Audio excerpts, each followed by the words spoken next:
209 हिंदुओं की निर्मम हत्या वहां हुई है संभल के अंदर। कि अल्लाह वो अकबर का जो स्लोगन है ये हमें अच्छा नहीं लगता। अब आप मुझे बताओ, क्या इकबाल को आप अपना आदर्श मानते हैं? क्या ऐसे शिक्षक छात्रों को पढ़ाएंगे तो दुर्गति कराएंगे ही कराएंगे। 184 हिंदुओं को हत्या हुई थी, हिंदुओं की हत्या हुई थी। तो फिर हिंदू पर्व और त्योहार के दौरान कोई समस्या खड़ी करेगा तो सरकार उसको सख्ती से निपटने का काम भी करेगी। भारत के अंदर राम, कृष्ण और बुद्ध की ही परंपरा रहेगी, बाबर और औरंगजेब की परंपरा नहीं रहेगी। हमारा पुराण भी इस बात को कहता है कि भगवान विष्णु, श्री हरि विष्णु का 10वां अवतार संबल में ही होगा। कि उत्तेजक नारे लगाए जा रहे थे, जय श्री राम का नारा उत्तेजक नहीं है, ये हमारी श्रद्धा का नारा है। लेकिन ये समस्या केवल वहीं पे क्यों खड़ी होती है जब कोई हिंदू शोभा यात्रा किसी मस्जिद के सामने से, किसी मुस्लिम बाहुल्य क्षेत्र से निकलती है, तब क्यों तनाव पैदा हो जाता है। नमस्कार दोस्तों कैसे हैं आप सब। आई होप कि आप लोग अच्छे होंगे। उत्तर प्रदेश के माननीय मुख्यमंत्री योगी जी ने कल विधानसभा में 45 मिनट के आसपास या उससे ज्यादा लंबा भाषण दिया। उन्होंने कई सारे जो इंसिडेंट अभी हालिया समय में हुए हैं, चाहे वो संभल का इंसिडेंट हो, चाहे बहराइच का इंसिडेंट हो, या फिर देश दुनिया में जो कुछ भी चल रहा है, उन सब के बारे में बात की। साथ ही साथ उन्होंने ये भी बात की कि कैसे हिंदू, सनातन और इस तरीके से हिंदुओं और सनातन को और हिंदू और सनातन धर्म को मानने वाले लोगों को प्रताड़ित किया जा रहा है, या अलग अलग जगहों पे जहां कहीं भी एक विशेष समुदाय वर्ग के लोगों की संख्या ज्यादा है, वहां से उन्हें पलायन करना पड़ रहा है। उन्होंने भूतकाल में हुई घटनाओं का भी जिक्र किया।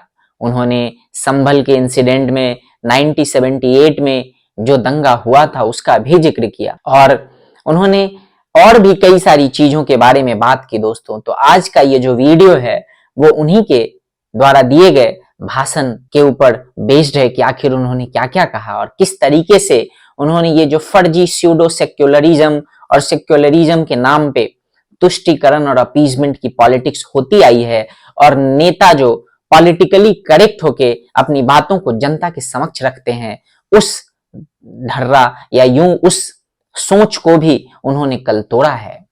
तो दोस्तों, आज की इस वीडियो में इन सारी बातों पे जिक्र करेंगे, चर्चा करेंगे, विस्तार से चर्चा करेंगे और आपको बताएंगे कि आखिर कैसे कल का उनका जो भाषण था वो कई मायनों में अहम है, और कई मायनों में ऐसा प्रतीत हुआ कि पहली बार हिंदुस्तान की पॉलिटिक्स में आजादी के बाद से लेके अब तक किसी नेता ने इतना साहस, इतना सामर्थ्य दिखाया कि वो इस तरीके से खुल के जो सही है उसको कहने का उन्होंने दम्भ और साहस दिखाया है। तो वीडियो की शुरुआत करें और डिटेल में आपको बताएं। उससे पहले, जैसा कि मैं हर बार आप लोगों से कहता हूं दोस्तों, कि अगर आप मेरे चैनल पे नए हैं तो मेरे चैनल को सब्सक्राइब कीजिए।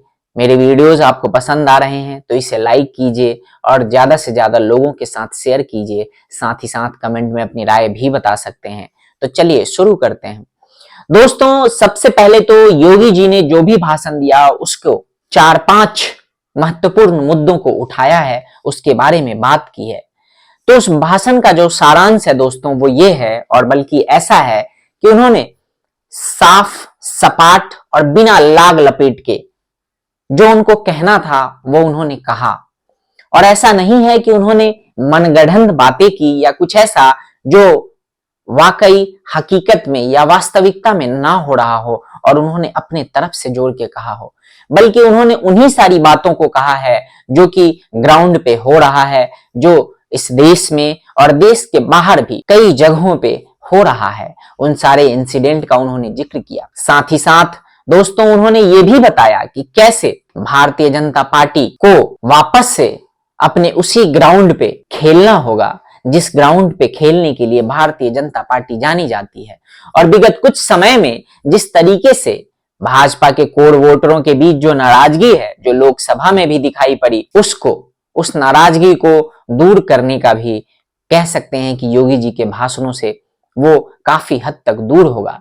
क्योंकि बीजेपी के जो कोर वोटर हैं वो बीजेपी के नेताओं से और योगी जी से और भी कई शीर्ष नेतृत्व हैं, उन सब से यही एक्सपेक्ट करते हैं कि इसी तरीके से बिना लाग लपेट के जो बातें सही है उसको की जानी चाहिए। क्योंकि नॉर्मली जो हिंदू है या जो सनातन धर्मावलंबी है इस देश में या कहीं भी, वो क्या चाहता है? वो यही चाहता है कि जिस जगह पे वो रह रहा है या जहां कहीं भी वो है, वहां पे कानून का पालन हो, वहां पे कानून व्यवस्था अपना काम करे, लोग शांति से जिएं और उन्हें भी जीने दिया जाए शांति के साथ, उन्हें भी शांति और सुकून भरी जिंदगी जीने दिया जाए। ऐसा ना हो कि कोई भीड़ जुटा के उनके घर के बाहर विरोध करने लगे या उन्हें जान से मारने की धमकी देने लगे, उन्हें डराने लगे, उनके परिवार के लोगों का घर से बाहर निकलना बंद हो जाए, उनके मंदिरों को तोड़ा जाए, उनके मंदिरों पे कब्जा जमाया जाए। कल योगी जी ने इन्हीं सारी चीजों के ऊपर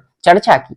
उन्होंने कहा कि कैसे संभल का जो इंसिडेंट है, उस इंसिडेंट में किस तरीके से 48 साल बाद मंदिर वहां पे निकला है, या यूं कहें कि मंदिर जो बंद पड़ा हुआ था पिछले 48 सालों से, उसका ताला खुला और वहां पे पूजा अर्चना भी शुरू हुई। उन्होंने ये भी कहा कि किस तरीके से मंदिर के बगल में ही एक कुआं था, उस कुएं में कैसे बंद कर दिया गया था, और जब कुएं को खोदा गया तो वहां से मंदिरों के टूटे फूटे अवशेष मिले। साथ ही साथ इकलौता कुआं नहीं बल्कि 22 ऐसे कुएं हैं वहां पे संभल में, जिन सारे कुओं को खुलवाने का जिक्र भी योगी जी ने किया है। उन्होंने ये भी कहा कि किस तरीके से संभल में बिजली चोरी का अपराध चल रहा था, किस तरीके से सुनियोजित तरीके से बिजली चोरी किया जा रहा था, और जो जानकारी निकल के आ रही है उससे ये पता चल रहा है कि लगभग 1200 लोगों के ऊपर FIR भी दर्ज हुए हैं बिजली चोरी के इंसिडेंट के मामले में। इन सारी घटनाओं का उन्होंने जिक्र किया।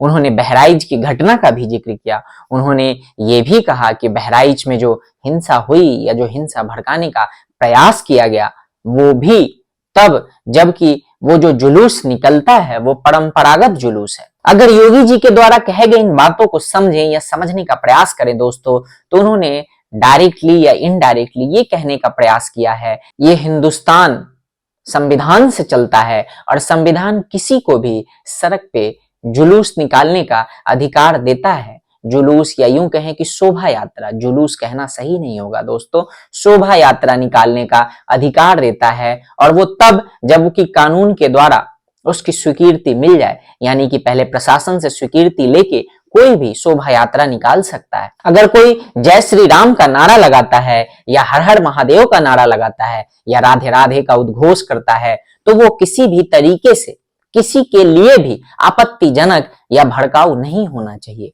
क्योंकि जय श्री राम, हर हर महादेव और राधे राधे हिंदू और सनातन धर्म में अभिवादन के लिए प्रयोग किए जाते हैं। किसी को भड़काने के लिए प्रयोग किए जाने वाला स्लोगन नहीं है, बल्कि ये सनातन में और हिंदू धर्म में एक दूसरे का अभिवादन करने के लिए प्रयोग किया जाता है। जय श्री राम हो, चाहे हर हर महादेव हो, या फिर राधे राधे हो, या फिर राम राम हो। किसी को प्रॉब्लम है तो प्रॉब्लम उसकी है, ना कि इन नारों की या यूं कहें कि इन उद्घोषों की। इस पे उन्होंने आगे बढ़ते हुए ये भी कहा कि अगर किसी को जय श्री राम से प्रॉब्लम है तो फिर तो हिंदू या सनातन धर्म के लोग भी ये कह सकते हैं कि मुझे दूसरे धर्म के द्वारा जो नारे लगाए जाते हैं उससे प्रॉब्लम है। समस्या का समाधान नहीं हो सकता, क्योंकि किसी भी तरीके से जो भी नारे हैं, चाहे वो किसी भी धर्म के द्वारा लगाए जाते हों, उन नारों से किसी को समस्या नहीं होनी चाहिए। खैर, हिंदू और सनातन धर्म के लोगों को तो होती ही नहीं। साथ ही साथ उन्होंने ये भी कहा कि अगर सड़क से कोई शोभा यात्रा निकलता है तो फिर उससे किसी को क्या प्रॉब्लम हो सकता है, क्योंकि सड़क तो सरकार की है, सड़क सबकी है, जो लोग भी टैक्स देते हैं, जो लोग उस पे चलते हैं, सड़क सरकार की है, सड़क इस देश की संपत्ति है, राज्य की संपत्ति है। और अगर उस पे शोभा यात्रा निकलता है तो मुझे नहीं लगता कि किसी को भी उससे प्रॉब्लम होना चाहिए। उन्होंने हरिहर मंदिर का भी जिक्र किया संभल के इंसिडेंट में। उन्होंने कहा कि कैसे बाबरनामा में मीर बांकी ने ही लिखा है कि संभल में हरिहर मंदिर को तोड़ के, यानी कि मंदिर को तोड़ के मस्जिद बनाया गया था। उन्होंने पुराणों का भी जिक्र किया। उन्होंने विपक्ष के नेता, यानी कि नेता प्रतिपक्ष यूपी विधानसभा, उनको भी समझाते हुए कहा कैसे उन्हें भी ये पता होना चाहिए, और वो जबकि खुद ब्राह्मण समाज से आते हैं, तो उन्हें ये पता होना चाहिए कि पुराणों में हरिहर मंदिर का उल्लेख है, पुराणों में जो कुछ भी लिखा गया है उसके बारे में उन्हें पता होना चाहिए और उन्हें जाति पाति और इस राजनीति की तुष्टिकरण वाली राजनीति, अपीजमेंट की पॉलिटिक्स, वोट बैंक की राजनीति से ऊपर उठ के इस बात को स्वीकारना चाहिए। उन्होंने 1978 में हुए संभल दंगे या हिंसा का भी जिक्र किया और उन्होंने कहा कि 1978 में जो हिंसा हुई थी उसके बारे में तो कभी किसी ने चर्चा तक नहीं की। आखिर उन लोगों का क्या हुआ जिन लोगों ने हिंसा की थी, जिन लोगों ने हिंदुओं को मार के वहां से भगा दिया था। योगी जी के भाषण का जो कुल सारांश था दोस्तों, वो मैंने आप सबको बताया। साथ ही साथ योगी जी ने ये भी कहा कि कैसे कैसे जो लोग संभल पे राजनीति कर रहे हैं, जो लोग संभल पे छाती पीट रहे हैं, उन्हें 1978 में हुए उस दंगे की तस्वीर को समझना चाहिए। उन्होंने ये आंकड़ा भी दिया कि कैसे संभल में ही मात्र अभी तक जो आंकड़ा है उसके हिसाब से अखिलेश यादव और समाजवादी पार्टी के द्वारा जिस तरीके से संभल हिंसा में जो 5 उपद्रवियों की मौत हुई है, उनको जो पैसे दिए गए उस पे भी तंज कसते हुए उन्होंने इस बात का जिक्र किया। ये कई सारे मुद्दे हैं दोस्तों, कई सारी बातें हैं जो उन्होंने कल के विधानसभा में कहा है और उनके द्वारा दिए गए कल के भाषण के बाद मीडिया और सोशल मीडिया पे ये ट्रेंड चल रहा है, या यूं कहें कि ये चर्चा जोरों शोरों से चल रहा है कि योगी जी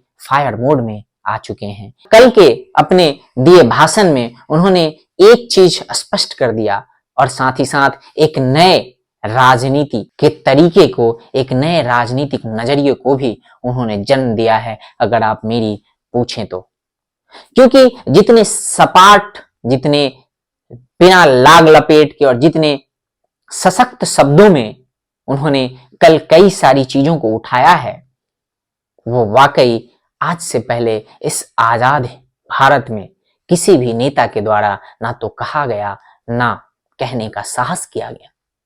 और वाकई कानून और प्रशासन ने जिस तरीके से संभल के इंसिडेंट को संभाला है, उसके लिए प्रशासन का भी जितना शुक्रिया कहना चाहिए वो कम होगा दोस्तों। क्योंकि जिस तरीके से संभल में हिंसा भड़की थी और जिस तरीके से संभल को लेके अलग अलग पार्टियों के द्वारा, अलग अलग नेताओं के द्वारा चीजों को उछाला जा रहा था, उस सिचुएशन में संभल प्रशासन ने जितने संवेदनशील तरीके से पूरे मामले को हैंडल किया है, उसकी तारीफ भी कई लोगों ने की है। अब देखना होगा दोस्तों कि आगे चीजें जो हैं वो कैसे घटित होती हैं और क्या क्या नया निकल के आता है। संभल को लेके भी आखिर किस तरीके से क्या नया इंसिडेंट निकल के आता है या घटनाक्रम कैसे बदलता है, तो उसके लिए बने रहिए हमारे साथ। मिलते हैं अगले वीडियो में। टिल देन, जय हिंद, जय भारत, नमस्कार।